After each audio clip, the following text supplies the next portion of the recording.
రాష్ట్రంలో నూతన సర్పంచుల బాధ్యతల స్వీకరణ తేదీ మారింది. ముందుగా నిర్ణయించిన డిసెంబర్ 20న కాకుండా 22వ తేదీకి అపాయింటెడ్ డేను మారుస్తూ పంచాయతీరాజ్ శాఖ ఉత్తర్వులు జారీ చేసింది.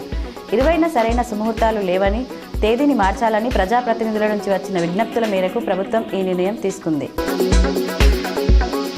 బిచ్కుంద మండలం శాంతాపూర్ సర్పంచ్గా స్వతంత్ర అభ్యర్థి కట్టా సంధ్యారెడ్డి ఘన విజయం సాధించారు. ఆమె K6 ఛానల్లో న్యూస్ ప్రెజెంటర్గా పనిచేస్తుంది. రాజకీయ పార్టీల మద్దతు లేకుండా స్వతంత్రంగా పోటీ చేసి విజయం సాధించడంతో గ్రామంలో పండుగ వాతావరణం నెలకొంది. తెలంగాణ జాగృతి అధ్యక్షురాలు కల్వకుంట్ల కవితను రాజు వెడ్స్ రాంబాయి చిత్ర బృందం హైదరాబాద్లోని జాగృతి కార్యాలయంలో బుధవారం మర్యాదపూర్వకంగా కలిశారు. చిత్రం భారీ విజయం సాధించడం పట్ల చిత్ర బృందాన్ని కవిత అభినందించారు. రైలు బయలుదేరడానికి 10 గంటల ముందే రిజర్వేషన్ ఛార్ట్లు అందుబాటులో ఉంచాలని రైల్వే బోర్డు నిర్ణయించింది. ఈ నిర్ణయం వెంటనే అమల్లోకి వస్తుందని తెలిపింది. ఇన్నాళ్ళు 4 గంటల ముందు చార్టును అందుబాటులో ఉంచేది. దీంతో స్టేషన్కు రావడం, ట్రావెల్ ప్లాన్ చేసుకోవడం వంటి ఇబ్బందులను ప్రయాణికులు ఎదుర్కొంటున్నారు.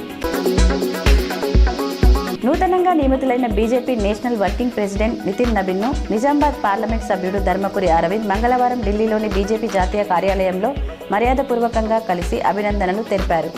ఆయన నాయకత్వం రాబోయే రోజుల్లో బీజేపీని మరిన్ని ఉన్నత శిఖరాలను అధిరోహించగలదని ఎంపీ అరవింద్ ఆకాంక్షించారు. సోనియా రాహుల్పై కక్ష సాధింపు రాజకీయాలకు నిరసనగా ఇవాళ అన్ని జిల్లా కేంద్రాల్లోని బీజేపీ ఆఫీసుల వద్ద నిరసన తెలపాలని TPCC chief Mahesh Kumar INC శ్రేణులకు పిలుపునిచ్చారు. నేషనల్ హెరాల్డ్ కేసులో అగ్రనేతలపై ఈడీ కేసులను కోర్టు తప్పుపట్టిందని గుర్తు చేశారు.